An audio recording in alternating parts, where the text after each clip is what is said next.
सहना सहनौ भुनक्तु सह वीर्यं करवावहै तेजस्विनावधीतमस्तु मा विद्विषावहै। ॐ शान्ति शान्ति शान्ति। समस्त जन कल्याणे निरतं करुणामये नमामि चिन्मयं देवं सद्गुरुं ब्रह्मविद्ं। हरि ओम। So I welcome you all with great love and great respect in this Bhagavad Gita discourses. We are on chapter 6, Srimad Bhagavad Gita, shloka number 21, chapter 6.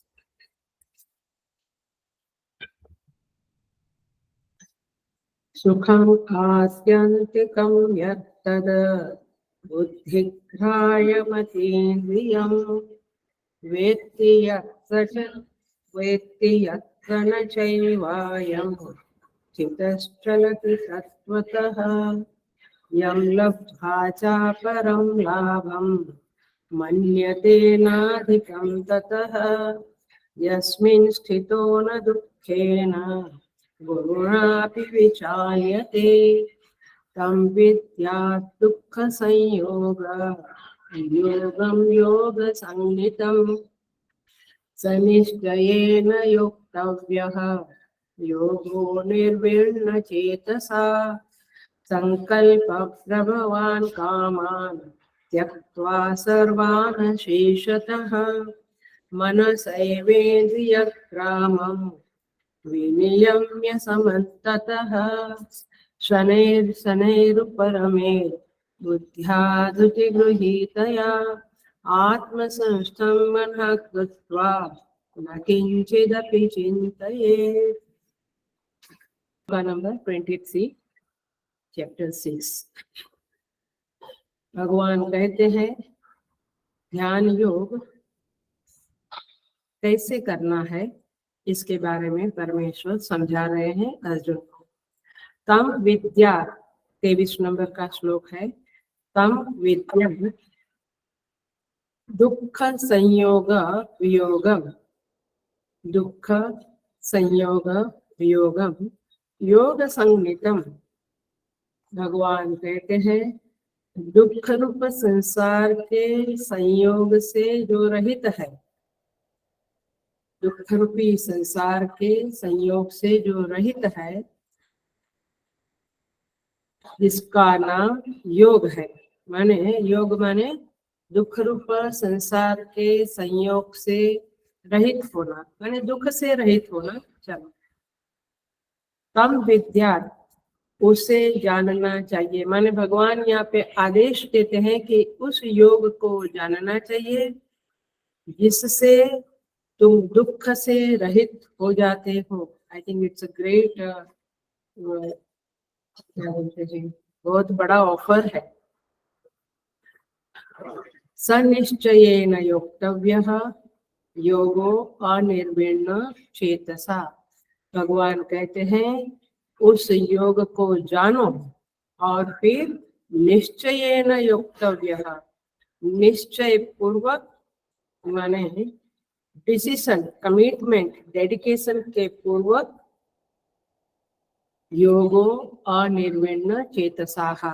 और कैसे करना है उस योग को? अनिर्विण्ण चेतसा माने बिना उकसाए हुए, कंटाला करके नहीं, बिना उकसाए उस योग को करना है।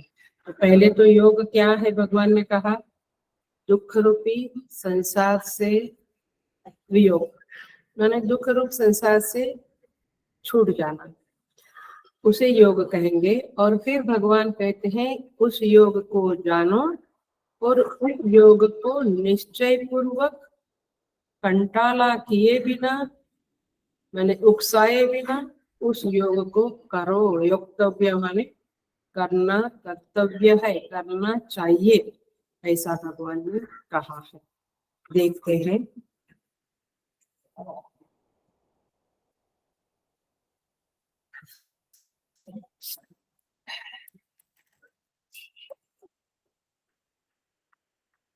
तम विद्या, भगवान कहते हैं उसके बारे में तो जानना चाहिए, उसे तुम जानो, जानना चाहिए नहीं, जानो।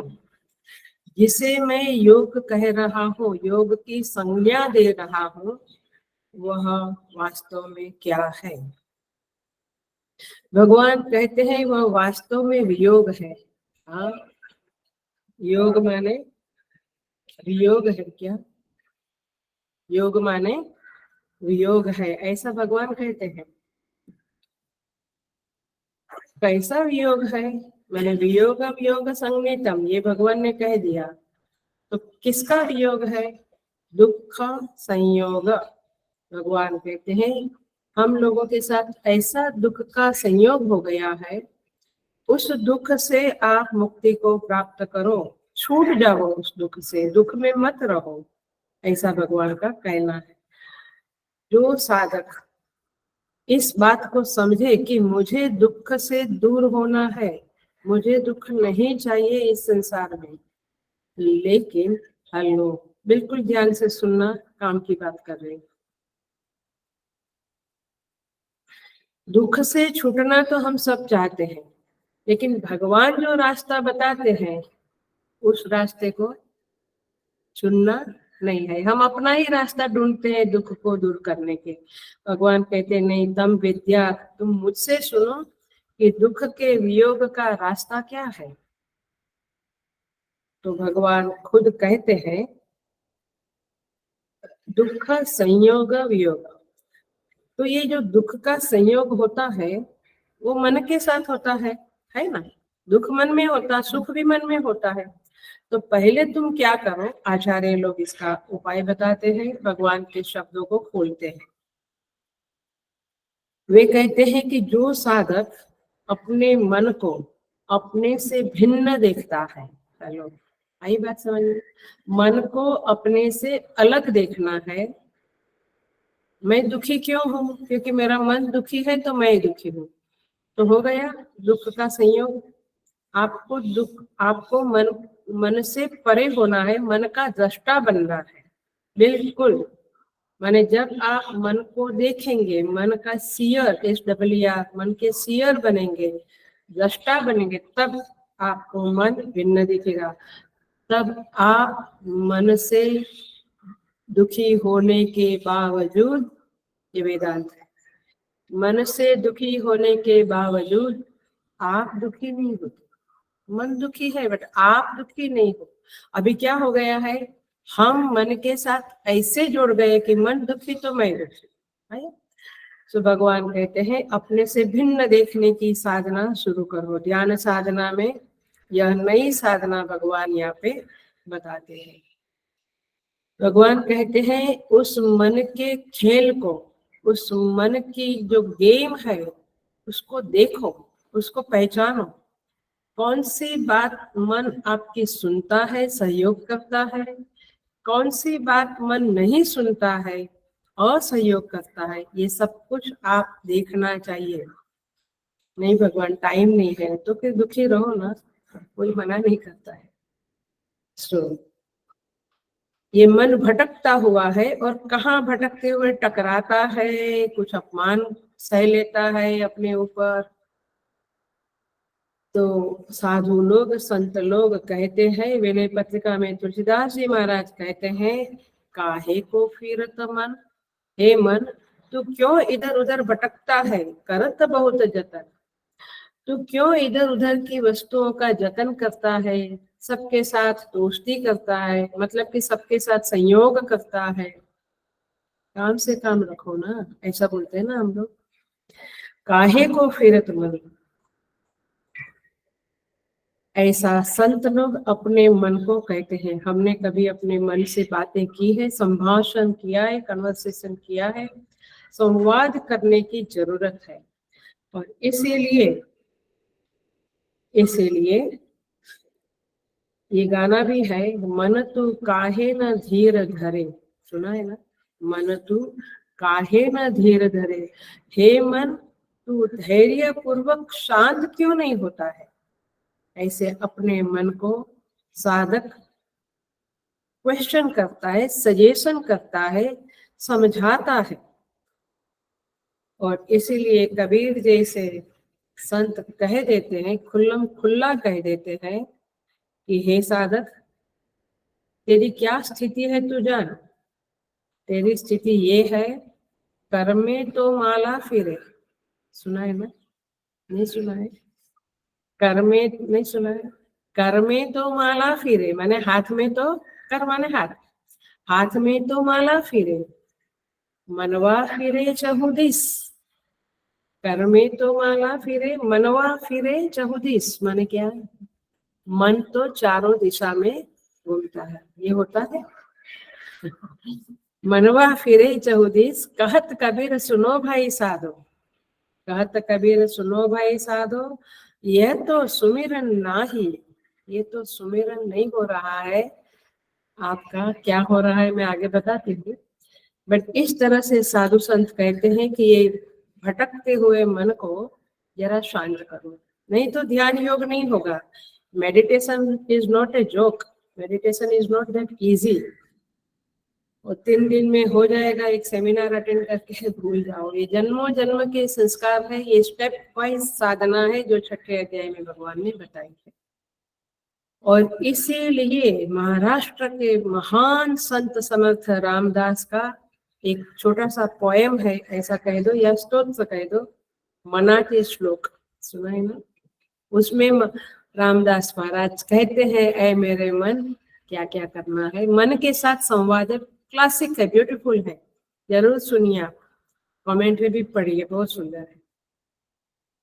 शंकराचार्य जी महाराज भी उपदेश शास्त्री नाम के ग्रंथ में मन के साथ संवाद करते हैं, जिनको पढ़ना है जरूर पढ़िएगा। चिन्मय मिशन में भी इसके ऊपर कमेंट्री है, उपदेश शास्त्री। तो इस तरह से ये योग किसको कहते हैं भगवान? वेरी सिंपल, पकड़ लो इस बात को।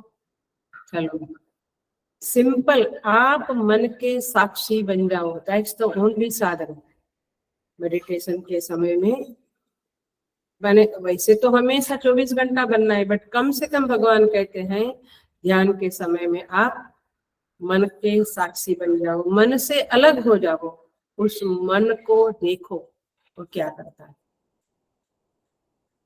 तो दुख से संयोग तो हो गया है, कब हुआ अनादिकाल से पता नहीं, लेकिन अब उससे वियोग करना है, मन से वियोग करना है, अलग हो जाना है। और उसे भगवान योग कहते हैं। पहले कर्म योग बताया था ना, फिर अभी ध्यान योग ये है, मन से अलग हो जाओ। कर्म योग क्या था? सारे कर्म भगवान को अर्पित करके करो, सारे कर्म समष्टि के लिए करो, जगत के लिए, ईश्वर के लिए करो। ईश्वर माने कोई मूर्ति के रूप में नहीं, वो तो है ही पाठ पूजा, लेकिन जगत रूप जो विराट स्वरूप है परमेश्वर का जगत, उसी के लिए कुछ काम करो, ये कर्म योग। और ध्यान योग क्या है? मन को ये बैठ के करना है, ये दूसरों के लिए नहीं है, ये अपने स्वयं के लिए। क्या साधना करनी है? बैठो और मन से अलग होकर मन को देखो, मन से अलग होकर मन को देखो। भगवान कहते हैं ऐसे योग को सनिश्चयेन योक्तव्य, ऐसे योग को निश्चय पूर्वक करो। नहीं कल तो उधर जाना है, परसों तबीयत ठीक नहीं है, थोड़ा फ्यूरिस है, कफ एंड कोल्ड है, नर्सों क्या है भाई, नहीं स्कूल में बुलाया है, बच्चे की स्कूल में बुलाया, उसके बाद नहीं, उसके बाद सासू माँ को हॉस्पिटलाइज किया। कभी होगा ही नहीं, कभी नहीं होगा, क्योंकि ये सब चलता रहेगा। लेकिन निश्चय है ना, एक निश्चय करके 1 घंटा 2 घंटा ये साधना अवश्य करनी चाहिए। लोग कहते हैं मैं सुबह एक दिया करके चला जाता हूँ ऑफिस में, एक माला कर लेता हूँ, व्हाट इज दिस, इसमें कुछ नहीं होने वाला, कुछ नहीं होने वाला है। I am not making you depressed, लेकिन कुछ नहीं होगा, मैंने खास जरा भी कुछ नहीं होगा, खास क्या। सो भगवान कहते सनिश्चय न योक्तव्य, निश्चय पूर्वक करो, 3-4 घंटा साधना करनी ही चाहिए। और भगवान क्या कहते हैं, अनिर्विण्ण चेतसा, बिना उकसाए, मन में बोर नहीं होना है। हाँ, that is the right word for you. Bore होके काम साधना मत करो, बोर होके उकसा कर, माने टेंशन करके, स्ट्रेस करके चलो अभी निपटाना है, ऐसे नहीं, ऐसे एटीट्यूड से नहीं, एकदम उत्साह पूर्वक। इसका ऑपोजिट वर्ड क्या है अनिर्विण्ण चेतसा का? उत्साह पूर्वक, धैर्य पूर्वक साधना करो, योग का अभ्यास करना चाहिए। योग में खिन्नता आने से नहीं चलेगा। अरे कुछ हो नहीं रहा है, चलो लेकिन फिर भी आचार्य ने कहा है तो थोड़ा कर लेंगे, ऐसे नहीं। अनुत्साह से मत करो, उत्साह होवे, सम्मान होवे, दीर्घ काल तक करे, लंबे समय तक करे। 2-4 दिन, 5 दिन, 10 दिन, महीना भर किया तो बस अभी तो कुछ हो नहीं रहा है, अभी छोड़ देते, अभी दूसरे गुरु, तीसरे गुरु, कभी कुछ नहीं हो। सतु दीर्घ काल, इसीलिए पतंजलि महाराज कहते हैं सतु दीर्घ काल नैरंतर्येण सत्कार सेवितो दृढ़ भूमि। इस सूत्र को, पतंजलि महाराज के इस सूत्र को हृदय से लगा लो। सूत्र कहता है, पतंजलि महाराज कहते हैं दीर्घ काल करना है, लंबे काल तक, माने वर्षों तक साधना करनी है, नैरंतर्येण, और डेली करनी है, मंडे नहीं, ट्यूसडे नहीं, फ्राइडे नहीं। सतु दीर्घ काल नैरंतर्येण सत्कार सेवितो, बहुत रिस्पेक्ट पूर्वक, बहुत प्यार से, बहुत आराम से, भाई भाई भाई भाई कर। पूजा भी नहीं करनी चाहिए, मैंने कुछ नहीं करते तो करो बाबा, नहीं तो बोलेंगे आपने मना किया तो हम छोड़ दिया, नहीं करो, बट पद्धति ये है, उसकी नियम ये है कि शांति से करो, धैर्य पूर्वक करो, मन को स्वस्थ करके करो। तो ये योग साधना करने के लिए भगवान श्री कृष्ण हम साधकों को आदेश देते हैं। और भगवान क्या शब्द रखा है जरा इसको हम समझते हैं।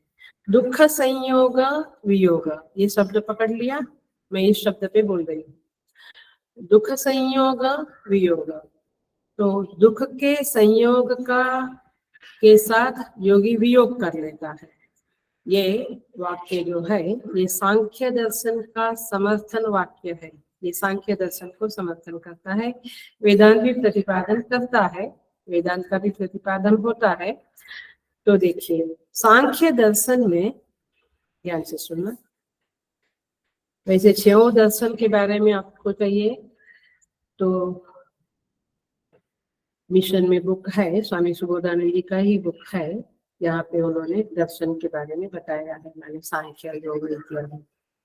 सो सांख्य योग में, सांख्य दर्शन में योग की जो चरम सीमा है वह क्या है, प्रकृति विमोक्ष, ये शब्द है, प्रकृति विमोक्ष। प्रकृति माने ये जगत, ये सारा पंचभूतों का पसारा, तो प्रकृति से छूट जाना, छूट जाना माने आप जगत में रहते हुए भी जगत के मत बनो, या जगत को अपना मत बनाओ, दैट्स द ओनली कंडीशन, बड़ी कंडीशन है। लेकिन प्रकृति से छूट जाना यानी जितना उपयोग करना है उतना करो, ज्यादा चिपको मत या उसको चिपकाओ मत। सो योग दर्शन भी, उसका भी चरम वाक्य क्या है, मैंने अंतिम क्या कहते हैं, फल तदा द्रष्टु स्वरूपे अवस्थानम, ये बहुत बार कहा है, तदा द्रष्टु स्वरूपे अवस्थानम, माने दृष्टा में आप स्थित हो जाओ। अभी आप कहाँ स्थित हो, हम कहाँ स्थित रहते हैं, मन में, परिस्थितियों में, घर में, बच्चों में, ऐसे सब जगह पे स्थित, मॉल में, किचन में, ऐसे अलग अलग जगह पे स्थित होते हैं।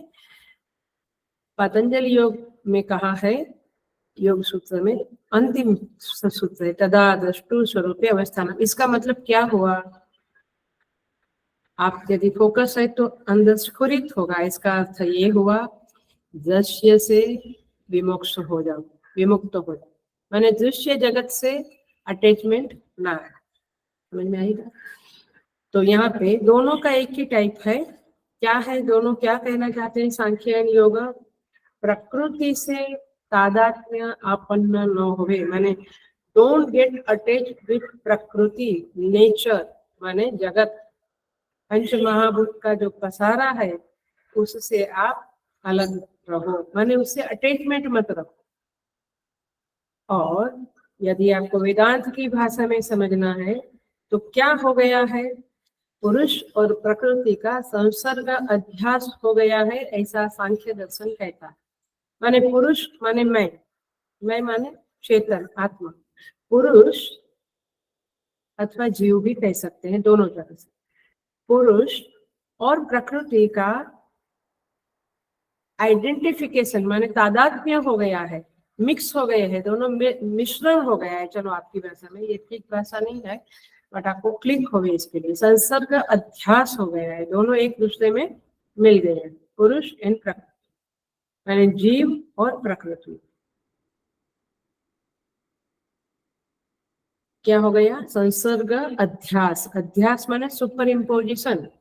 सुपर इम्पोजिशन होता है, मैंने कुछ कहा, आपने मेरी बात को कुछ ट्विस्ट करके दूसरे को कहा, तो क्या हो गया, सुपर इम्पोजिशन किया ना आपने उसके ऊपर। तो सुपर इम्पोजिशन माने मिक्स हो गया, मैंने कुछ कहा, आपने उसमें अपना कुछ डाला और बता दिया किसी को, तो ये क्या हो गया, अध्यास। अध्यास माने सुपर इम्पोजिशन। तो इस तरह से प्रकृति में पुरुष का अध्यास हो गया, अब पुरुष में प्रकृति का अध्यास हो गया। देखो कैसे होता है, अन्यस्मिन् अन्यस्य आभासः, एक में दूसरे को मिला डालो। मैंने कुछ कहा वो एक, आपने उसमें कुछ मिला डाला वो अन्य, है ना। तो अन्यस्मिन् अन्यस्य आभास, एक में दूसरे का आभास हो जाना। माने कोई चीज सच है तो हम कहते नहीं नहीं ये तो ठीक है, अब क्या। किसी और का धर्म दूसरे में भासना, मतलब प्रकृति की कोई चीज है उसमें अहम बुद्धि हो जाना। ये शरीर क्या है, प्रकृति का चीज है ना, उसमें मैंने क्या माना, ये मैं हूँ, है ना। तो अहम जो है, जो जीव मैं हूँ, वो मैंने क्या माना, ये शरीर में मैंने क्या माना, मैं हूँ, मैंने प्रकृति के साथ मैंने आइडेंटिफिकेशन कर डाला ना। ये शरीर अलग है, मैं अलग हूँ, लेकिन मैंने उसमें अहम को आरोपित कर दिया, और इसीलिए यह प्रकृति से मैंने संयोग कर डाला, हो गया। अब भगवान क्या कहते हैं, सिंपल क्या कहते हैं, इस संयोग से तुम वियोग कर डालो। जहां तुमने संयोग किया, माने शादी की, अब डाइवर्स ले लो, आपकी भाषा, दैट्स इट। सो ये संयोग ही, ये प्रकृति के साथ जो हमने संयोग किया है वही दुख का संयोग है, और उस संयोग से वियोग कर डालो, उस संयोग से हट जाओ, उस शादी से, उस जो आपने संलग्नता हो गई है उससे निर्लेप हो जाओ, हट जाओ। क्योंकि प्रकृति कैसी है, परिणाम वाली है। तो देखते हैं, एक पत्ता भी 1 मिनट में बदलता है, शरीर के कोष बदलते हैं, सब कुछ बदलता है, परिणामशील है, जड़ है, विकारी है। और उस विकार के साथ, उस चेंजेस से साथ आप जुड़ेंगे तो दूसरा चेंज आएगा, तो आप हिल गए। बात आई समझ में। एक चेंज मुझे पसंद है, वो आया तो आई एम फाइन, जो चीज मुझे पसंद नहीं वो आई परिस्थिति, तो हम टूट गए। तो भगवान कहते हैं उससे अलग ही हो जाओ ना, मनोधर्म से, परिस्थिति धर्म से अलग होकर आत्म धर्म में स्थिर हो जाओ। और इसलिए यहाँ पे कहते हैं, पुरुष ने जब प्रकृति से संसर्ग अध्यास किया तो वह अपने को विकारी, परिणामशील, परिणमनशील और जड़ मानने लगा, और यही दुख का कारण बन गया। सिंपल व्यवहार में भी जहां आपने अटैचमेंट किया वहां पे दुख मिला कि नहीं मिला, यस। तो अटैचमेंट तो जगत की चीजों से ही होता है, चाहे व्यक्ति हो, वस्तु हो, घर हो, परिस्थिति हो, सबसे हम अटैच हो जाते हैं। तो वहां पे भगवान कहते हैं आप डिटेच रहना सीखो। ये वेदांत की तरह से बोला जाता है। तो वेदांत के संदर्भ में कैसे बोलेंगे, ये जो असंसारी चेतन पुरुष है, माने शुद्ध, नित्य, शुद्ध, बुद्ध, मुक्त स्वरूप परमेश्वर का जो स्वरूप है, ऐसा जो पुरुष है वह क्या हो गया, प्रकृति के साथ जुड़कर संसारी हो गया, विकारी हो गया, दुखी सुखी होने लगा। और ये सब क्यों हुआ, अविद्या के कारण। उसको पता ही नहीं है कि मैं क्यों दुखी हूँ। वो क्या करने जाता है, मलम लगाने जाता है, इंजेक्शन लेता है, एलोपैथिक गोलियां लेता, लेकिन मूल में नहीं जाता। मूल क्या है, प्रकृति से हट जाओ, प्रकृति से अटैचमेंट रखो ही नहीं, किसी चीज से अटैचमेंट ना रखो, फिर देखो आप मस्त कैसे मस्त रह सकते हैं। तो भगवान कहते हैं कि हमारे आचार्य लोग कहते हैं कि ये भ्रम, ये इल्यूजन के कारण और उसके बाद उत्पन्न हुए डिल्यूजन के कारण ये जीव जो है वह दुख संयोग, दुख के साथ संयोग करके बैठ गया है। कई जीवों को तो पता भी नहीं है कि ये दुख से मुझे मुक्त होना, ऐसा भी उसको नहीं लगता है। वो थोड़े टेम्पररी उपाय करके हटाता है, फिर दुख आता है, फिर हटाता है, चल रहा है। The person never thinks how can I be get separation from this दुखा परमानेंटली, ये परमानेंट वियोग में कैसे करूं। मैंने सुना है लेकिन मैं कर नहीं रहा, तो ये भी दूसरा प्रॉब्लम है। पहला प्रॉब्लम तो ये है कि उसको कभी विचार ही नहीं आता कि मैं परमानेंटली दुख से कैसे वियोग करूं। और दुख तो आता ही रहता है, थोड़ी थोड़ी छोटी छोटी बातों में माइंड रेस्टलेस हो जाता है, दुखी हो जाता है, विचलित हो जाता है। तो how can I be without this disturbance, माने ये विचलित कभी न होना, तो क्या करो, डिटेचमेंट करो। भगवान कहते हैं दुख संयोग वियोग, तुम दुख का जो संयोग हो गया है उससे वियोग कर लो, मतलब कि तुम प्रकृति जन्य चीजों से डिटेच हो जाओ। That's the only thing. So इस तरह से भगवान यहाँ पे कहते हैं तम विद्यात दुख संयोग वियोगम योग संगीतम, और उसे भगवान योग कहते हैं। मैं पुनः कहती हूँ, भक्ति योग अलग। भक्ति योग में क्या है, भगवान पे भरोसा बस, और कुछ नहीं।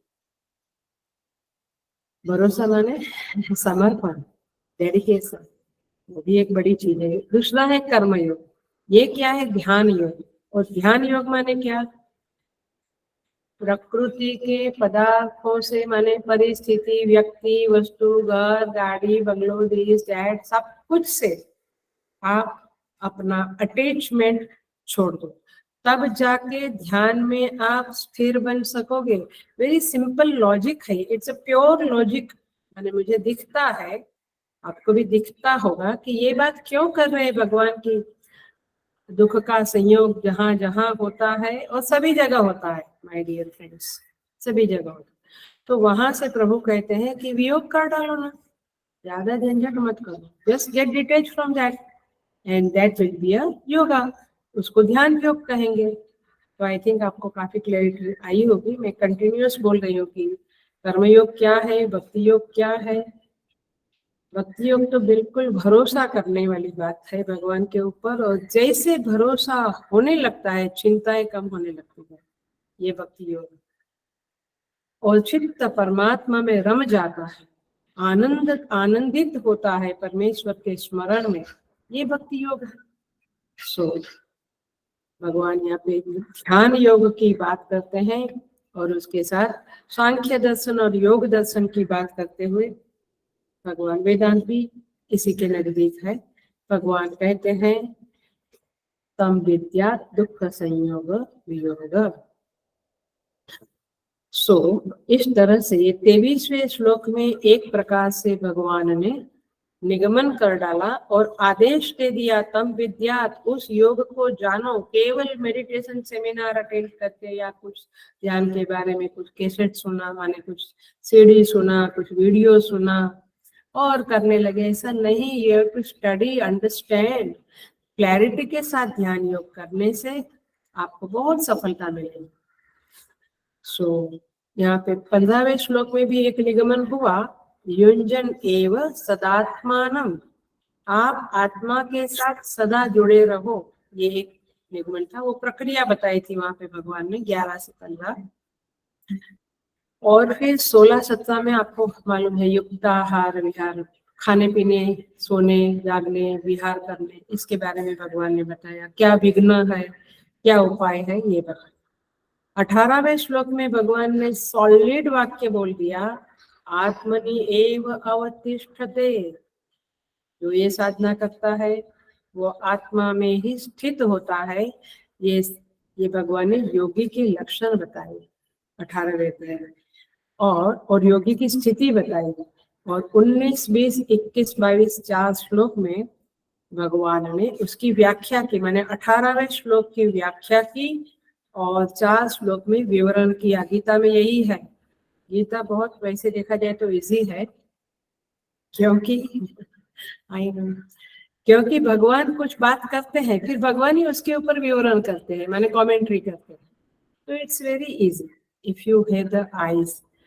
गुरु कृपा से, शास्त्र की कृपा से, उससे अनुग्रहित होने से ये दृष्टि मिलती है और गीता पढ़ने के लिए सुविधा हो जाती। सो इस तरह से 23वें श्लोक में भगवान आदेश दे देते हैं कि हे जीव, तुम जिस समस्या से अनादि काल से पीड़ित हो, कौन जीव है जो पीड़ित नहीं है इस संसार में? लेकिन कौन जीव है जो इस पीड़ा से सदा के लिए छूटना चाहता है? हाँ, सब नहीं। किसी किसी को मालूम पड़ता है कि छूटना चाहिए, या कभी विचार आता है, बट उसके पीछे लगन से कौन लगता है, ये बात।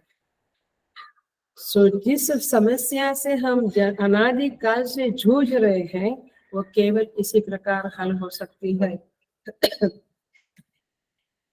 मतलब भगवान कहते दिस इज द उपाय।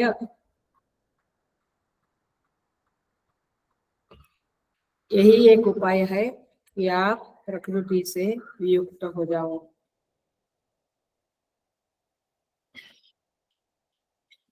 ये दुख संयोग इस जन्म का नहीं है। चाहे आप पशु पक्षी जो भी योनि में आपने जन्म लिया हो, सब योनि में ये दुख का संयोग चिपका हुआ है। और इस मनुष्य योनि में अवसर है, अपॉर्चुनिटी मिली है आपको कि इस दुख के संयोग को जो चिपका हुआ है इसको हटा दो। मनुष्य वही करता है वास्तव में, दुख को हटाने में ही तो जिंदगी चली जाती है। लेकिन एक साधन से दूसरा, दूसरे साधन से तीसरा साधन करता है, एक परिस्थिति को हटाता है, दूसरी आती है, ये चलता रहता है। क्योंकि बुद्धि तो समाधान देखती है, कहाँ मेरा दुख हटेगा। लेकिन जो भगवान कहते हैं उस उपाय को अपनाने से ही दुख हटेगा। आपकी जो कुबुद्धि है, माने जो बुद्धि शास्त्र से अनुग्रहित नहीं हुई है, हेलो, वो सारी कुबुद्धियां ही। तो इसीलिए, और शास्त्र से अनुग्रहित हुआ माने एक बार गीता पढ़ लिया, उपनिषद पढ़ लिया, हमने सब पढ़ लिया, वैसे नहीं। अखंड शास्त्र के साथ, अखंड माने शास्त्र के साथ अखंड संबंध रखो, कंटिन्यूअस शास्त्र में रहो। कंटिन्यूअस माने डेली कुछ घंटा शास्त्र पढ़ो, चर्चा विचार ना करो, तब शास्त्र से अनुग्रहित और गुरुजनों से, आचार्यों से सुनकर करो, तब उससे अनुग्रहित ये जो बुद्धि है उसमें ये उपाय क्लिक होगा, ये उपाय करने की साहस होगी, ताकत होगी, and then you can start this. So इस तरह से यहाँ पे भगवान ये बातें करते हैं। आपको क्लासिक स्टोरी सुनाती हूँ बहुत दिनों के बाद, बीच में नहीं सुनाया है। भगवान बहुत सुंदर कहते हैं कि हम संसार में बड़ी मजेदार कहानी है, कहानी मैंने योग वशिष्ठ में आई हुई है, पढ़ना चाहिए, बहुत सुंदर है। कई घरों में, पता नहीं, मैं तो छोटी थी तो हमारे यहाँ तो होता था, मैंने कई घरों में एक पढ़ता है, बाकी के लोग सुनते हैं।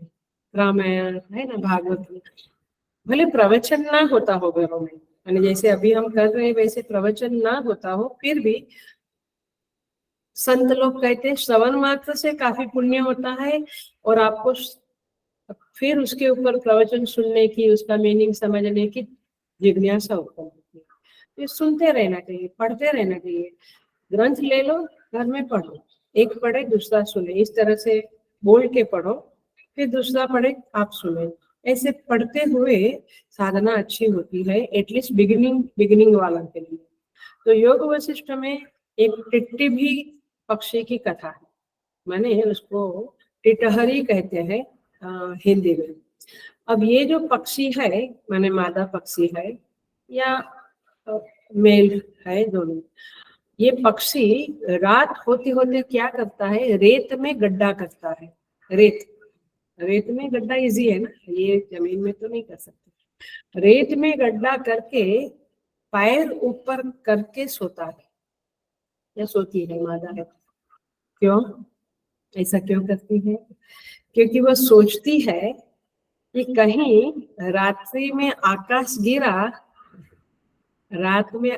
गिरा तो उसे मैं पैरों से रोक लूंगी ताकि मेरे शरीर को चोट ना आवे। हमें हंसी आती है ना, लेकिन ये कहानी हमारे लिए है, क्योंकि योग वशिष्ठ में वशिष्ठ मुनि को कोई फालतू टाइम नहीं था कि राम जी को कुछ भी सुनाए, बट ये कहानी सुनाकर यही कहना चाहते हैं कि हम भी ऐसे साधन खोदते रहते हैं, डिग करते रहते हैं। यहाँ पे डिग करो तो ये पैसा मिलेगा, यहाँ डिग करो तो बेटे की शादी होएगी। डिगेंगी तो चलता है ना, मैंने रेत में गड्ढे करने जैसा वाला। और फिर पैर ऊपर करके सोती है, और फिर ये उपाय करते हैं हम कि हमें कहीं चोट न हो, मैंने शरीर में चोट न हो, मन में चोट न हो, हमारी बुद्धि मूर्ख ना ठहरे। I should not be considered as a stupid person. तो ये सब के लिए, ये चोटें अपमान न होवे, मैं सेफ रहूं, ये सब के लिए प्रयत्न करते रहते हैं। क्योंकि आकाश गिरेगा तो मैं उसको पैरों से रोकूंगी। भाई तुम कुछ रोक नहीं सकते, तुम कुछ कर नहीं सकते। आखिर में जो भक्त है अथवा भक्त हृदय है वो यही बोलेगा, आखिर में उनकी ही इच्छा से सब कुछ हो रहा है। और जब उनकी इच्छा से सब संसार चल रहा है तो हम इतनी धावपड़ क्यों करते हैं, हम इतना सर में बोझ लेके क्यों बैठते हैं? माने ये पैरों को ऊपर करके आकाश को रोकने वाली बात हो गई। सो भगवान कहते हैं ऐसा जो दुख है उससे मुक्त हो जाओ, सही समझ को प्राप्त करो, get a right understanding, right समझ, सही नोशन, सही बिलीफ, राइट बिलीफ, मान्यताएं आपकी सही होनी चाहिए तो जीवन सही होएगा। मान्यता इज द मूल, मान्यता is the base for your life. आप क्या मानते हो, what is your belief? If you believe ये शास्त्र बेकार है देन आपकी लाइफ एक तरह से। इफ यू बिलीव कि शास्त्र मुझे समझना है और उसके मुताबिक मुझे जीना है तो आपकी लाइफ एक तरह की होगी। तो इस तरह से जीवन में कोई आचार्य चाहिए, कोई गुरु चाहिए, ऐसी समझ है तो फिर लाइफ आपकी बदल जाएगी। और आई डोंट नीड एनीबॉडी, मेरे को भगवान ने बुद्धि दिया है, मैं बुद्धिमान हूँ तो ठीक है, मुबारक हो। सो इस तरह से यहाँ पे कहते हैं, और भगवान कहते हैं स निश्चयेन योक्तव्य योगो अनिर्विण्ण चेतसा, निश्चय पूर्वक आप ये योग को करो। निश्चय पूर्वक माने डिसीजन ले लो, कमिटमेंट तोड़ने में तो हम बहुत माहिर हैं, लेकिन मुझे तो कभी समझा ही नहीं, मुझे कभी समझता ही नहीं कि कमिटमेंट दिया हुआ जो है उसको फुलफिल नहीं कर सकते हैं अथवा नहीं किया तो हम ऐसा क्यों कहते हैं कि because of that situation, because of that thing and because of that person and because of, ये बोलना ये सत्य से विमुख होना है। और सत्य के साथ, सत्य माने वही कमिटमेंट माने ट्रुथ है, उसके साथ कॉम्प्रोमाइज करके आप अपनी बात को ग्लोरीफाई करने की कोशिश करते हैं। हेलो, ध्यान से सुनना। और जो ये समझता है, जिसको ये सूक्ष्म दृष्टि होती है कि सामने वाला व्यक्ति इस तरह से अपनी वीकनेस को छिपाता, कपड़ा डालकर कवर करता, and Those who try to follow the value system can't bear that. उनको बड़ा अजीब लगता है, उनको लगता है ये क्या है, ज्यादा बोलते नहीं है वे संत लोग, वे साधु लोग, या वे जो भी अच्छे लोग हैं, माने कमिटमेंट वाले लोग हैं, वे बोलेंगे नहीं, लेकिन ये कोई तरीका नहीं है। ये तो पैर को उल्टा रख के आकाश को रोकने की बात, माने आप ये कह के संतुष्ट होते हैं कि because of that I couldn't fulfil my commitment, so what, मेरे बिना थोड़ा नहीं होगा, ऐसा है। और जब आपको मानना है तब आप ये मानने लगते हैं, ध्यान से सुनना, तब आप ये मानने लगते हैं कि मेरे बिना तो होगा ही नहीं। आ रही है बात, how much and how far the contradiction is in your mind। और जब आपको कहा जाता है, समझने को तैयार नहीं होते हैं लोग, बहुत सारे एक्सक्यूजेस की लाइन होती है, और मैंने तभी तो कमिटमेंट पाला है ना, पहले तो पाला है ना, इसका क्या मतलब हुआ, तुमने पहले भी खाया है, आज भी खाते हो ना, मैंने ये वैल्यू सिस्टम पहले पालन किया है, तो फिर हो गई बात कंटिन्यूअस पालन करने। सत्य है, अहिंसा है, कमिटमेंट है, डेडिकेशन है, ये सदा पालने वाली चीज है। 24/365 क्या बोलते हैं आप लोग, ये हमेशा पालने की चीज है। लेकिन नहीं पालन नहीं कर पाए कमिटमेंट का, तो एक्सक्यूजेस बता के अपने आप को बहुत सेफ कर लेते हैं, ऐसा अपने को लगता है। अथवा पहले मैंने पालन किया है तो फिर अभी क्या हो गया, इतना कौन सा पहाड़ गिर गया, कौन सा बड़ा इश्यू हो गया, ऐसे करके घर में भी सब जगह पे, ऑफिसों में भी सब जगह पे ये होता है। आदमी क्यों नहीं समझता है कि यदि हम गीता पढ़ते हैं तो हमें वैल्यू सिस्टम के साथ कॉम्प्रोमाइज नहीं करना चाहिए, सिंपल नहीं करना चाहिए। उसके लिए कोई एक्सक्यूज ही नहीं है, मैंने झूठ बोला उसके लिए कोई एक्सक्यूज नहीं है। मैंने क्यों बोला, क्योंकि उधर से मुझे ऐसे थपाड़े मिलने लगे तो मैं झूठ बोला, मुझे ये थ्रेटनिंग मिली, मुझे ये, नो, नथिंग डूइंग, कोई एक्सक्यूज की बात नहीं होती है। पालन करना है तो पालन करना है, वैल्यूज को करने वाले भी बहुत है देश में, विदेशों में, माने दुनिया में बहुत लोग हैं जो कमिटमेंट के पक्के होते हैं। सो यहाँ पे देखो, सनिश्चय न, निश्चय पूर्वक, एक बार मैंने बोला है तो मुझे उसको पालना है, निश्चय पूर्वक। दूसरी कथा आती है, ये टिटहरी की कथा थी, और ये आती है कथा दूसरी, एक पक्षी है, टिटोड़ी करके है, वह पक्षी, मादा पक्षी अंडे रखती है समुद्र के पास, ये कथा है। और वो समुद्र की तरंगे आती है, अंडे चले जाते हैं अंदर, तो अंडे समुद्र ने चुराए, ऐसा कहते हैं। दूसरी बार, तीसरी बार, फिर मादा पक्षी बहुत कंटाल जाती है, वो बोलती है कि ये समुद्र क्या समझता है, मेरे अंडे को हर बार चुरा के ले जाता है।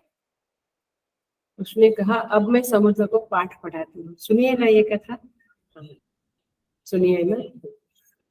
फिर समुद्र को सुखा डालती हूँ, वो चोंच में पानी लेके रेत में डालने लगी, उसका पति जो है नर टिटोड़ी, उसने कहा कि क्या कर रही हो तुम, बोली कि मैं, मेरे हर बार मेरे अंडे चुरा लेता है, अब मैं उसको लेसन सिखाती हूँ, मैं उसको सुखा देती हूँ। तो हस्बैंड हंसने लगा, बोला कैसे करेगी तू, आपको करना है तो करो, नहीं तो मैं तो करूंगी। तो बेचारा हस्बैंड बोला चलो अकेली है, वो जुड़ गया। फिर आसपास के सगे संबंधी भी, पहले बोला क्या कर रही हो, फिर जुड़ गए, फिर जाति जुड़ गई, ऐसे बहुत सारे जुड़ गए। अब ये तमाशा चालू हो गया। नारद जी वहां से निकलते हैं, नारद जी ने देखा क्या हो गया, नारद जी देख कर तो ऐसे चुपचाप बैठने वालों में नहीं है, वे गए गरुड़ जी के पास, भगवान विष्णु का वाहन। गरुड़ जी को कहा आपकी जाति में क्या हो रहा है, देखो ये सारे पक्षी मिलके समुद्र को सुखाने की बात करते हैं, और कोई सूखेगा थोड़ा उनके चांच में पानी ले लेने से, तो बट बड़े दुखी है वो लोग। तो गरुड़ जी बोला ऐसा है तो मुझे जाना चाहिए। उन्होंने तुरंत एक मेल डाल दिया भगवान को, विष्णु भगवान को, कि मुझे छुट्टी चाहिए, मुझे पृथ्वी लोक में जाना है। क्यों जाना है भगवान ने पूछा, तो बोला नहीं, वहां पे मेरी जाति वाले बहुत दुखी है, मुझे जाना है।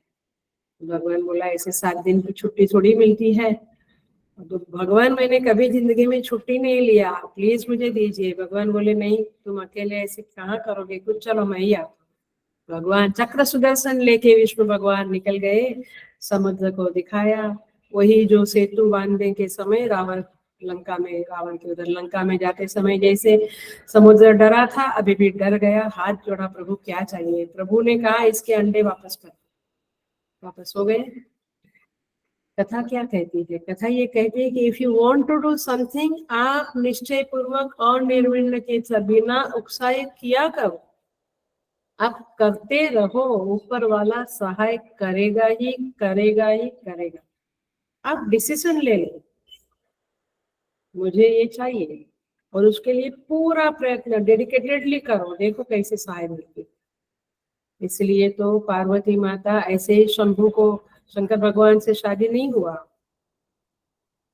कहती है रहहु कुंवारी न त रहो, माने वरहु शंभु न त रहूं कुंवारी। मैं या तो शंभु भगवान शंकर से शादी करूंगी, नहीं तो कुंवारी रहूंगी। सो इस तरह से भगवान बुद्ध का भी है। भगवान बुद्ध कहते कार्यम व साधयामी शरीरम व पातयामी, या तो मुझे जो आत्मज्ञान चाहिए वो मैं प्राप्त करूंगा, नहीं तो शरीर को इसी आसन पे गिर जाने दो। ये डिसीजन है हमारा, तो कहीं पर भी नहीं है, मैंने कहीं पर भी नहीं, किसी भी चीज में नहीं। एनीवे, सो इस तरह से यहाँ पे भगवान आदेश देते हैं तम विद्या दुख संयोग वियोग योग से। आगे के श्लोक में प्रवेश कर जाते हैं। 24 नंबर का श्लोक कहता है संकल्प प्रभवान कामान त्यक्त्वा सर्वान अशेषतः। भगवान कहते हैं संकल्प प्रभवान कामान। देखो मैं श्लोक मैंने वर्ड तोड़ती हूँ ताकि तुम्हारे चित्त में पूरे शब्द अंदर घुस जाए। संकल्प से उत्पन्न होने वाले कामनाएं,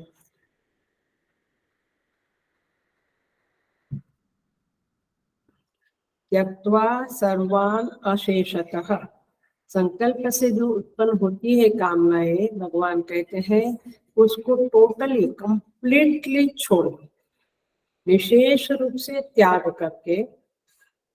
मनसेवेन्द्रिय ग्राम, भगवान कहते हैं मनसा एव इंद्रिय ग्राम विनियम्य समन्ततः, मन के द्वारा इंद्रियों के समुदाय को सभी ओर से रोक कर क्या करना है, 23-25वें श्लोक में आएगा, बट हम देखते हैं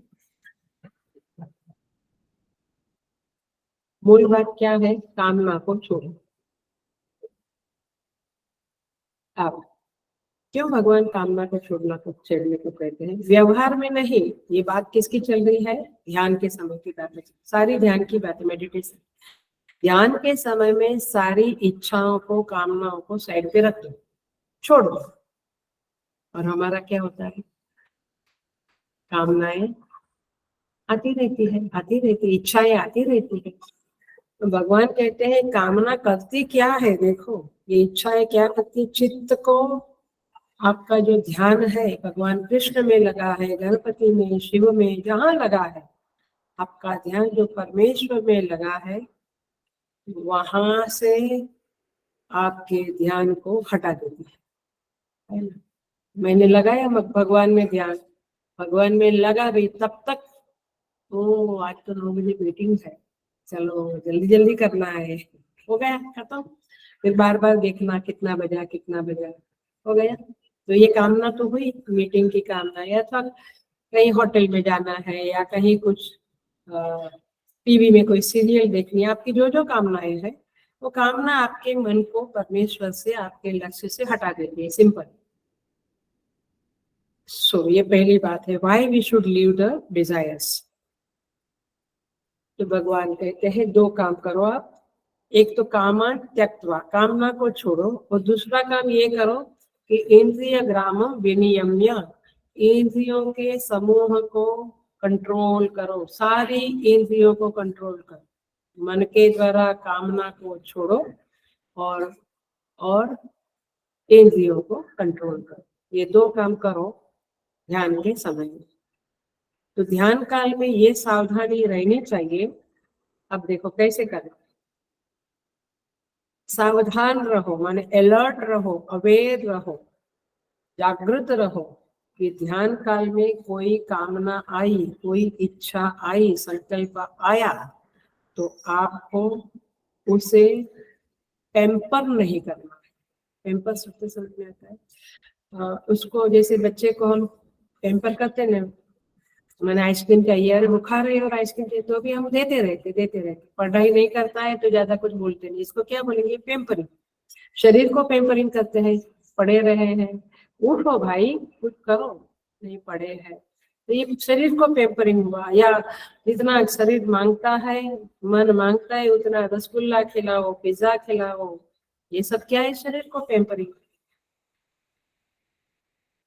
तो ये जो कामना आई, इच्छा आई आपके अंदर, उसको बिल्कुल अच्छा रफ भाषा में, लौकिक भाषा में बोलूं तो भाव मत दो।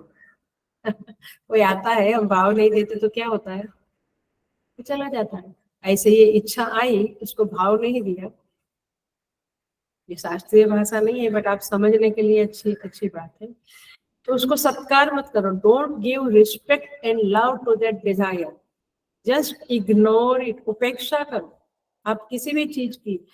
वो हेडेक होता है, हेडेक होता है, हेडेक होता है, अभी उपेक्षा करो ना, अपना काम करना शुरू करो, वो तो होता रहेगा।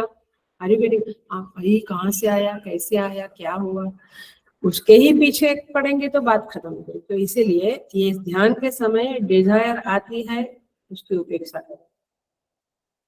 तो डिजायर किसकी आती है? कोई ना कोई ऑब्जेक्ट है, विषय है, व्यक्ति है, वस्तु है, पदार्थ है, परिस्थिति है, किसी न किसी विषय की कामना आती है, राइट? तो ये कामना है क्या बेसिकली? उसकी डेफिनेशन क्या है? देखिए, तो एक टेंटेटिव टाइप से देती हूँ। एक्चुअल डेफिनेशन तो अभाव प्रत्यय अनुभूति, ऐसा शास्त्र में कहा है। अभाव प्रत्यय अनुभूति, अभाव है मेरे चित्त में और वो मुझे अनुभव हो रहा है कि I don't have this, I don't have this, तो उस अनुभूति के कारण जो निकलती है वृत्ति, उसका नाम है कामना। तो फिर होता है नहीं ये चाहिए मुझे, ये नहीं चाहिए है, इसलिए क्या आया? ये चाहिए। तो ये चाहिए वाली इच्छा को कामना कहते हैं। लेकिन मैं एक कॉमन तरह से बोलती हूँ, कामना क्या है? विषय और मन, इस दोनों के बीच का पुल है। पुल समझता है ना, जोड़ने वाला। मन और विषय के बीच को, माने विषय और मन के बीच का पुल है, उसको जोड़ने वाला है। मेरे माइंड को ऑब्जेक्ट के साथ जोड़ने वाली जो वृत्ति है उसे कामना कहते हैं।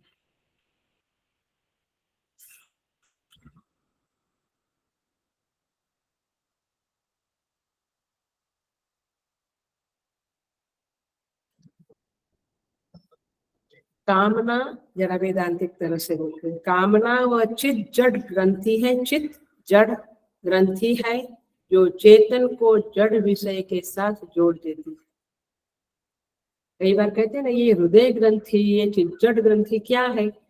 कामना है। और क्या है? कामना हटी तो ग्रंथि छूट गई। कई बार कोई पूछते हैं कि चिज्जड़ ग्रंथि क्या है, तो उसको शास्त्रीय तरह से भी हम समझा सकते हैं, लेकिन ये कॉमन बात में, क्योंकि टॉपिक वह है, प्रसंग वह है, तो बताते हैं कि चेतन को जड़ विषय के साथ जोड़ने वाली जो ग्रंथि है उसे चिज्जड़ ग्रंथि कहते हैं। सो आत्मा की इच्छा वाला किससे जुड़ता है? पिज्जा से, राइट? हाँ कहते हैं आत्मा की इच्छा वाला पिज्जा से जुड़ता है, तो चपाती से जुड़ता है किससे? हाथ मिला पटक से मुंडी हिलाते थे, जैसे वो कथाओं में लोग। हाँ हाँ हाँ, ये वेदांत के प्रवचन है भाई। बड़ा मजेदार है, लेकिन एवरीथिंग इज फाइन, जस्ट लीला है। सो आत्मकामी आत्मा से जुड़ना चाहता है, विषयकामी विषय से जुड़ना चाहता है। इसलिए निश्चय न योक्तव्य, इसलिए निश्चय करो कि मुझे क्या चाहिए, आज ये चाहिए कल वो चाहिए, ऐसा नहीं, एक पक्का करो क्या चाहिए।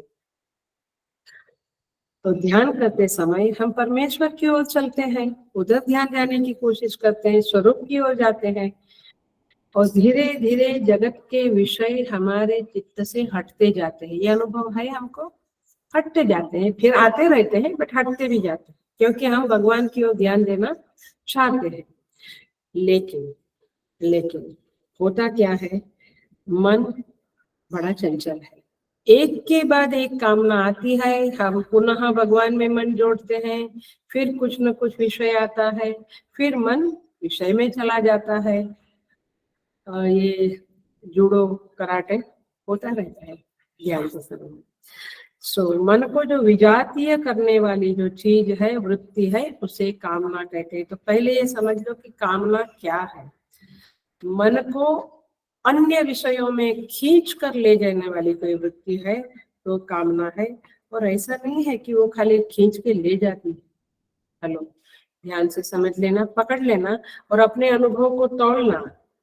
ये बाहर ले जाती है कामना हमें कहीं कहीं विषयों में, और बड़े सुख की अनुभूति भी कराती। We are happy in thinking those things. आता है वो बातें या वो विषय या वो व्यक्ति या परिस्थिति इधर हमें कामना ले गई, उसके बारे में माने उसके उस विषय के साथ आनंद आता है ना। वो मूवी देखा था, उसमें ऐसा था, चला गया मन, बट वेरी हैप्पी होता है मन। ऐसा नहीं कि मन दुखी होता है। किसका मन दुखी होगा? जो साधक है वो बोलेगा जहन्नम में जाओ, जो अभी मत, अभी डिस्टर्ब मत करो, don't come now in my way. तो कभी कभी तो बहुत मजेदार होता है, सबका होता है, पता ही नहीं चलता। आधा घंटे का वो अलार्म रखा था या मोबाइल में, आधा घंटा बीत गया, एक बार भी मन भगवान की तरफ नहीं गया। शुरुआती कामना से हुई एंड में ऐसा मजेदार, पूरी रील सिनेमा की तरफ पूरी रील चल गई और पता ही नहीं चला कि मैं कहाँ चला गया। इसको कहते हैं मनोराज्य। तो एक डेंजर पॉइंट है मेडिटेशन के समय में कि मन को ये कामना कहीं ले गई तो फिर ले गई, उधर ही विहार करने लगा मन, इसे कहेंगे मनोराज्य। तो ध्यान में ये नहीं होना चाहिए, और इसलिए कामान त्यक्त्वा, भगवान के वचन का वजन देखो ना प्लीज, देखो तो कैसा वजन है भगवान के एक एक शब्द में। भगवान कहते हैं कामान त्यक्त्वा, उसे छोड़ो नहीं तो ध्यान नहीं होगा तुम्हारा। बट ये कब होगा? मैं थोड़ी पीछे पीछे मैंने अंदर अंदर जा रही हूँ। ये कब होगा कामनाओं का त्याग? जब आपका व्यवहार शुद्ध होगा। समझ में आता है? शुद्ध कार्य किया, कुछ भी अपनी सेवा ठीक से किया, अपना खाना पीना सोना ठीक से किया, तो चित्त में फिर और कुछ ज्यादा आएगा नहीं, डिस्टर्बेंस नहीं होगा। नहीं तो ये क्यों ऐसा हुआ, उसके कारण हुआ, उसको तो मैं देख लूंगा, चली गाड़ी हे भगवान। तो समय की राह देखें कि कब वो आता है, कब वो मिलता है, फिर कब मैं उनको क्या कहूँ। ओ भगवान, बहुत लंबा चलता है। और इसीलिए भगवान पतंजलि महाराज ने, महर्षि ने पतंजलि सूत्र में यम नियम कहा है। पहली ही कंडीशन है यम और फिर नियम। नियम में कहते हैं शौच, संतोष, तप, स्वाध्याय, ईश्वर प्रणिधान। एक भी वैल्यू सिस्टम अपने में आ जावे तो जिंदाबाद। तो संतोष, संतोष होने से कामनाएं नहीं आएगी। कामना कब आती है? असंतोष है तो कामना आती है ना। तो जीवन में संतोष रखे, संतोष रूपी महाधन, ऐसा संत लोग कहते हैं, जिसके पास है उसको लोभ नहीं आएगा, कामनाएं नहीं आएगी। सादा जीवन, सिंपल लाइफ करो। बहुत ज्यादा एम्बिशियस होना अध्यात्म की दृष्टि से अच्छा नहीं है, व्यवहार में तो ठीक ही है। माने जो आध्यात्मिक जीवन जीना चाहता है उसे बहुत महत्वाकांक्षी होने की जरूरत नहीं है। तो भगवान कहते हैं संकल्प प्रभवान कामान त्यक्त्वा सर्वान अशेषतः, कंप्लीटली उसको छोड़ दो, उसको त्याग दो। देखो कंप्लीटली का अर्थ होता है, ये ध्यान के समय की बात है कि कंप्लीट कामनाएं तो छूटे ही नहीं।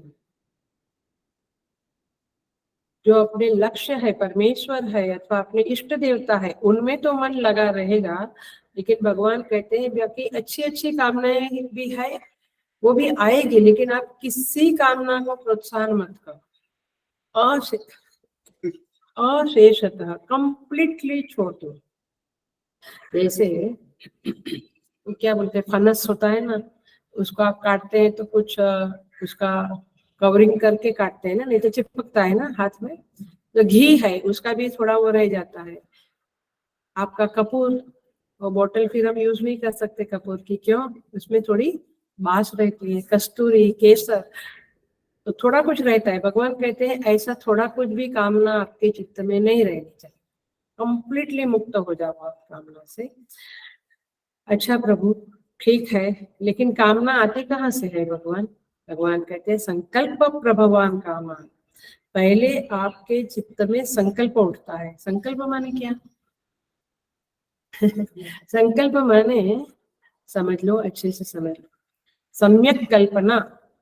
आपके अंदर या तो आपका फ्रेंड, या तो टीवी, या तो मोबाइल, माने कहीं ना कहीं से सम्यक कल्पना माने एक सुशोभित कल्पना आती है, ऐसा करने से ऐसा होगा, ऐसा किया तो मेरा बहुत फायदा होगा, ऐसा किया तो मेरे बच्चा सुखी ही सुखी रहे, सम्यक कल्पना।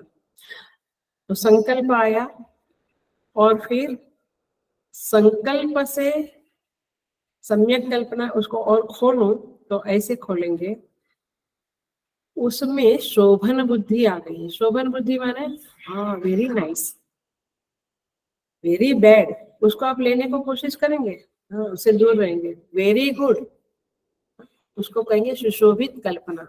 शोभन बुद्धि, महत्व बुद्धि, उसमें महत्व बुद्धि आई, आओ it's so great, I must get it, I must have contact with that person, I should have a relationship, माने हमें उनसे संबंध होना चाहिए, कुछ ना कुछ जीवन में लाभ होगा वगैरह। महत्व बुद्धि आई, सुख बुद्धि आई, ये चीज मुझे सुख देगी, ये व्यक्ति सुख देगी, ये परिस्थिति, ये घर, ये कार्य मुझे सुख देगा, उसे क्या कहेंगे? संकल्प।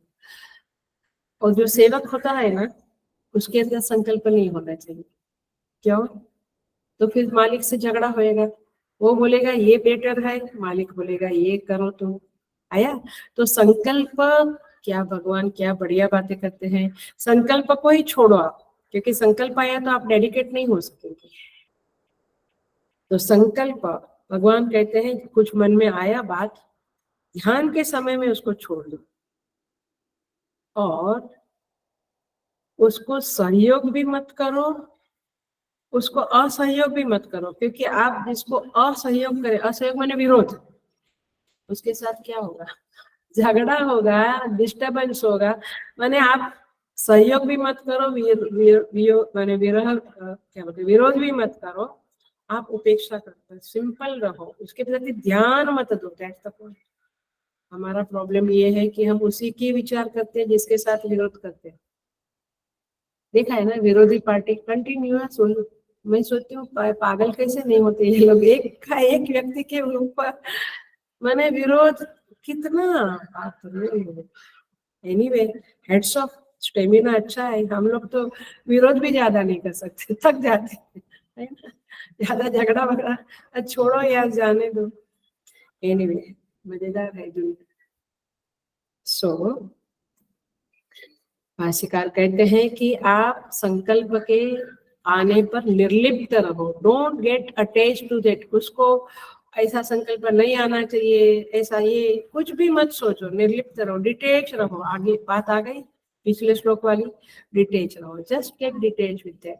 आप अपने चित्त को अपने इष्ट देवता में संलग्न करो, बस। श्री राम जय राम जय जय राम, राम जी को देखो, श्री राम जय राम जय जय राम बोलो, खत्म हो गई बात, है ना। तो दूसरा कोई आता है तो स्माइल करो, मैक्सिमम बैठो, बोलो आप शांति से उधर बैठो, मेरे पास मत आओ, आप बैठो उधर, मेरे को मेरे कमरे में रहने दो, आप क्या बोलते हैं ड्राइंग रूम में बैठो, तो संकल्प को बोला आप बैठो।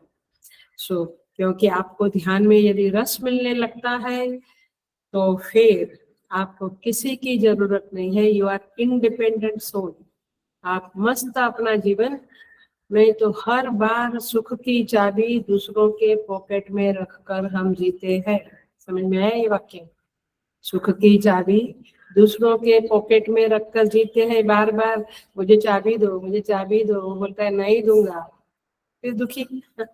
अपने सुख की चाबी अपने पास ही रखो, अपने पॉकेट में रखो, अपने इष्ट देव के चरणों में रखो, सेवा में रखो, भक्ति में रखो, खत्म हो गई बात।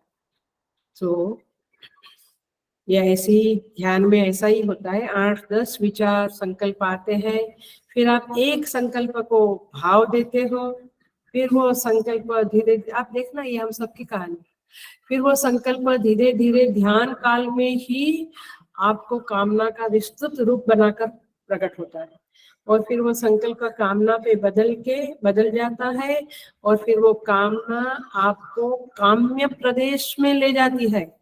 इधर तो श्री कृष्ण बेचारे राह देखते हैं कि अभी मेरे पास था, किधर गया ये आया, तो बोलते ठीक है मैं थोड़ा पानी वानी पी लेता हूँ। वो अपना थोड़ा कुछ काम कर लेते हैं, वो समझ जाते हैं कि कामना इसको काम्य प्रदेश में ले गई है, अब वो थोड़ा घूमेगा फिरेगा फिर आएगा मेरे पास। क्या करेंगे? तो क्योंकि हमें वहां सुख बुद्धि हो गई, तो हम वहां से फिर जब हम लौटते हैं तो फिर दुखी होते हैं, अरे हमारा ध्यान क्यों उधर चला गया। तो माने न इधर सुखी न इधर, माने ये जीव की बेचैनी का कोई एंड नहीं है। कभी कभी सोचते हैं तो लगता है कैसे दयनीय है हम लोग, और हम अपने को कैसा गुरूर से माने अभिमान से जी रहे हैं, हम बड़े दयनीय है भाई। सो इस तरह से ये कामना में बहुत ताकत है, लेकिन ऊंचा साधक है, गंभीर साधक है तो अपने मन को उधर से रोक लेता है। और ये आदत बहुत बुरी आदत है, आप याद रखना। कोई भी आदत हो गई तो बुरी है, माने अच्छी बात है तो अलग बात है कि साधना की आदत है, लेकिन मनोरंजन करने की आदत है, ये यूट्यूब पे देखने की, टीवी देखने की, न्यूज सुनने की, पढ़ने की, या इसके ऊपर गॉसिप करने की, ये सब बुरी आदत है। ये आपको ध्यान से अलग करेगी, और इसीलिए आदत ही डालनी है तो शास्त्र चिंतन की आदत डालें, शास्त्र पढ़ने की, सुनने की आदत डालें। और इसीलिए ये जो कहने वाले लोग हैं, हमने सुन लिया है, हमने उपनिषद गीता पढ़ ली है, सुन ली है, भगवान ही बेचारे उन्हें, क्योंकि ये सुनने की और वैसी बात नहीं है, ये बहुत चिंतन मांगता है, और सतत श्रवण करना चाहिए। श्रवणम कुर्यात्, हमेशा श्रवण करना चाहिए, मनन करना चाहिए। तो भगवान कहते हैं, नहीं तो क्लासिक फेमस श्लोक है श्रीमद् भगवत गीता में, कौन सा? ध्यायतो विषयान् पुंसः संगस्तेषु प्रजायते, संगात् संजायते कामः, कामात् क्रोधोऽभिजायते, क्रोधात् भवति सम्मोहः, सम्मोहात् स्मृतिविभ्रमः, स्मृतिभ्रंशात् बुद्धिनाशः, बुद्धिनाशात् विनश्यति। ये संकल्प को आपने पानी दिया तो कामना बनी, फिर कामना से क्रोध 30 मैंने चलता रहेगा, और प्रणश्यति, ये कामना ही आपको नाश तक ले जाएगी, मैंने आपका नाश करा के रहेगी। और इसीलिए भगवान कहते हैं, मनसा एव इंद्रिय ग्रामम विनियम्य, ये इंद्रियों को कंट्रोल करना शुरू करो, ये मन को संयमित करना शुरू करो। यहाँ पे कहा है मनसैव, माने मन माने मनोनिग्रह माने क्षमा, इंद्रिय निग्रह माने दम, क्षमा दम आपके जीवन में होना चाहिए। हमने छठ संपत्ति में ये संपत्ति देखी है, और पतंजलि योग सूत्र में कहे तो प्रत्याहार करना चाहिए, आपको विषय को चित्त में लाना ही नहीं चाहिए। हम क्या कहते हैं, नहीं हम देख लेते हैं, सुन लेते हैं, बाद में हमको कहाँ याद रहता है, भूल जाते हैं। कुछ समय बाद देखो वो चित्त में उभर कर आता है और आपको सताता है कि चलो मेरे साथ, तभी पता चलता है कि ये ऐसा नहीं है, विषय में बहुत माने विषय आपको आकर्षित करते हैं बार बार। और इसीलिए यहाँ पे भगवान कहते हैं विवेक युक्तेन मनसा, भगवान भाष्यकार कहते हैं विवेक युक्त मन से विवेक युक्त माने आपकी बुद्धि में सही और गलत का समझ होना चाहिए, क्या सही है क्या गलत। शास्त्र पठन पाठन करना, श्रवण करना सही है, फालतू बैठ के टीवी की चैनल को घुमाते रहना वो सही नहीं है, वो गलत है। तो इस तरह से यहाँ पे भगवान कहते हैं, और इसका इसके माने इसमें भगवान कहते हैं कि आपको ये शोभन अध्यास वगैरह को छोड़ना चाहिए। शोभन अध्यास माने किसी भी चीज में वाह वाह ग्रेट ग्रेट ये सोचो ही मत। सबसे ग्रेट कौन है मेरा? कौन है? मेरा भगवान। मेरा भगवान सबसे श्रेष्ठ है। कल कुछ सुन रही थी तो बोले कि आप किसकी पार्टी में जाएंगे, भाजपा या कांग्रेस?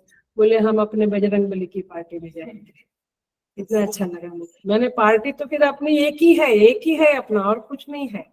बड़ा अच्छा आंसर है। मैंने चित्त में ये क्लैरिटी होनी चाहिए कि कहीं नहीं, बाकी सब ठीक है, ठीक है। संत लोग जो बड़े महान अवधूत फक्कड़ फकीर टाइप के संत है, वे तो जबरदस्त कहते हैं, आप सुन भी नहीं सकेंगे ऐसे वाक्य बोलते हैं। क्या कहते सुनना है? वे कहते हैं जगत के विषय तो उसमें क्या शोभन बुद्धि है, उसमें क्या शोभन है, क्या सुंदरता है, ब्यूटी है, बताओ। वे सब काक विष्ठा के समान है। समझ में? काक माने कौवा, विष्ठा माने विष्ठा। काक विष्ठा के समान है संसार के सारे विषय। उससे भी स्ट्रांग वाले संत होते हैं जो हिमालय की गुफाओं में पड़े रहते हैं, बारिश ठंडी सब सहन करते हुए। वे कहते हैं आप क्या विषयों को चख रहे हो, ये तो कुत्ते की वमन की हुई खीर के समान है। भगवान, ये संतों का दृष्टि है, संतों की ये समझ है, इसलिए उनको संसार के विषयों में कोई रस नहीं मिलता है। हम तो इधर भगवान में रस लेके फिर तुरंत संसार के रस में मगन हो जाते हैं। बट संतों का कहना बहुत जबरदस्त है, और इसीलिए यहाँ पे ये बात करते हैं, विनियम्य, आपको मन का कंट्रोल करना है और इंद्रियों को भी कंट्रोल करना है। नहीं तो एक छोटा सा एक बात करके पूरा करते हैं, नहीं तो वो संत जैसी घटना घटेगी। वो संत का नाम था, साधु का नाम था विरक्तानंद साधु। क्या? विरक्ता आनंद, विरक्तानंद, उसमें वैराग्य में ही आनंद होना था। पास में कुछ नहीं था, 2 कॉपी था, लंगोट थी और कुछ नहीं था, ऐसे ही रहता था पेट के लिए। वो एक दिन चूहा ने आकर खा लिया, काट डाला, मैंने काट दिया। अब क्या करे बेचारा। वो भक्त लोग जो आते थे, भक्तों ने कहा कि महाराज जी ये चूहे को है ना कंट्रोल करना बड़ा भारी होता है, तो इसके लिए एक बिल्ली ही रखना पड़ेगा अपने को। वो बोले चलो, उनको बेचारे को कुछ पता नहीं था। वो बोला ठीक है, तो बिल्ली को रखा। चूहे को खाने के लिए, मैंने चूहे का उपद्रव नष्ट करने को बिल्ली रखा। अब छोटी सी झोपड़ी भी चाहिए, तो एक छोटा सा पतरा लगाए, और फिर बिल्ली चूहे को खावे। लेकिन बिल्ली को पालन पोषण कैसे करना? तो दूध पीती है तो गाय चाहिए, फिर गाय को घास चाहिए तो खेती चाहिए। चालू हो गया। ऐसा चलते चलते कुछ समय तक टाइम बीता। उसके बाद समन आया, टैक्स भरो, आप टैक्स नहीं भर रहे हैं। अब वो तो कहाँ से भरे पैसे इतने? चले ले गए जेल में, खड़ा किया उसको कठहरे में। बोला क्या महाराज जी क्या हो गया? उन्होंने बहुत चिंतन किया, ये सब क्या हो गया? तो जज के सामने कह दिया कि सारे अनर्थों की मूल ये मेरी कॉपी है, इसको अभी फाड़ के निकल जाते हैं। वो निकल गया फाड़ के। मतलब कि समझ में आती है, कथाएं होती है, लेकिन इसलिए ये ध्यान करने के लिए तो संग्रह परिग्रह अत्यंत अनर्थ है। जितना हो सके इतने अपरिग्रह में रहे, जगत के विषयों से डिटेच रहे और अपना ध्यान भजन करे। यही आदेश यहाँ पे भगवान का है। आगे के श्लोक को नेक्स्ट क्लास में देखेंगे। ओम पूर्णमदः पूर्णमिदं पूर्णात् पूर्णमुदच्यते पूर्णस्य पूर्णमेवावशिष्यते। ओम शांति शांति शांति। हरि ओम। श्री गुरुभ्यो नमः। हरि